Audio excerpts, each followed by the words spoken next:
Rome, 897 AD. The doors of the Lateran Basilica creak open to torchlight. Inside, bishops, cardinals, and nobles gather in silence. But seated on the papal throne is not a pope. It's a rotting corpse.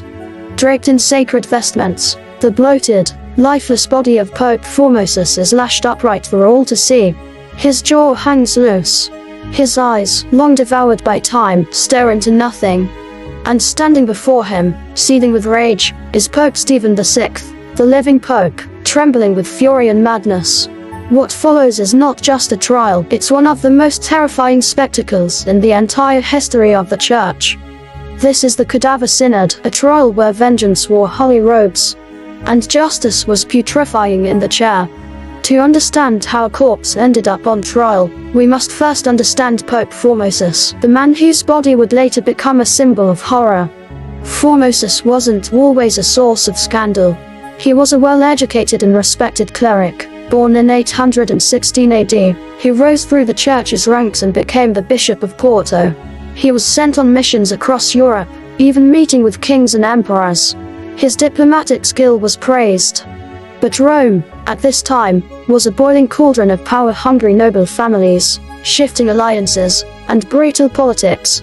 The church wasn't just a spiritual authority, it was a throne that kings envied and warlords feared. Formosus got caught in that web. He had enemies.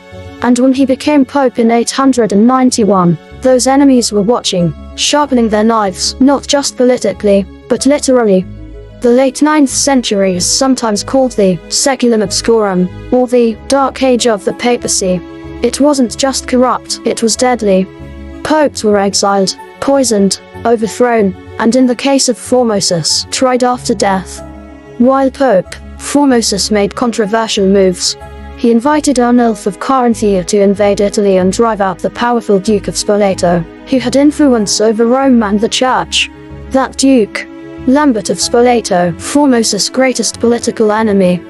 This act made Formosus a hero to some, but a traitor to others.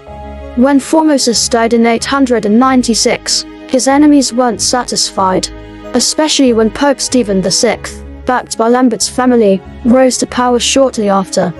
And Stephen wanted revenge. Less than a year after Formosus' death, Pope Stephen VI did the unthinkable. He ordered Formosus' body exhumed from its tomb in St. Peter's Basilica. The body, now 9 months decayed, was dressed in full papal robes. The tiara was placed upon its crushed skull, and it was dragged into the Lateran for what would go down in infamy. Synodus Horrenda, the Cadaver Synod. Stephen's hatred knew no bounds. A deacon was appointed to speak on behalf of the corpse. The trial began with Stephen yelling accusations that Formosus had usurped the papacy, that he was Bishop of Porto while claiming to be Pope, that he had conspired against the Church. The crowd sat frozen, silent, horrified. The stench of death filled the air. The corpse's fingers were blackened. Its bones creaked each time the robes shifted. But still, Stephen raged on. The trial ended, predictably, with a guilty verdict. What followed was even worse.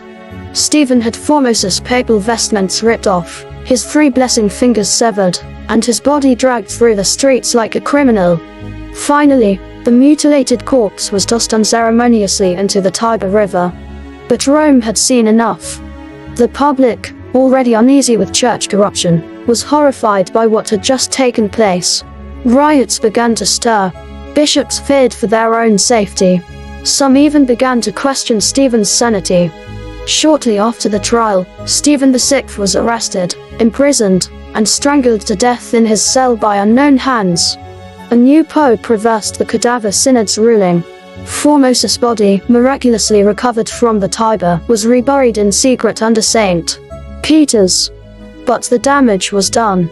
The horror of a pope putting a corpse on trial would echo through the ages. The Cadaver Synod has been called a symbol of everything the papacy should never be: violent, political, and unhinged. It revealed a church struggling for control, not of souls, but of thrones. Future popes tried to erase the event from memory, but it persisted in legend, literature, and history books. Artists painted it. Satirists mocked it. Scholars debated its meaning. To many, it became a spiritual horror story where justice was rotten, literally, and where holy men turned into executioners. Over 1,000 years later, the Cadaver Synod still shocks. It's not just because a corpse was put on trial. It's because the trial meant something. It was power laid bare, stripped of dignity, mercy, or restraint. Pope Stephen VI didn't just punish a rival. He humiliated the dead, weaponized the church, and turned faith into spectacle. And in doing so, he became a warning, a grotesque chapter in papal history that reminds us, even the holiest of thrones can rot, when power becomes greater than principle. This was the Cadaver Synod. A pope judged a corpse and damned himself in the process.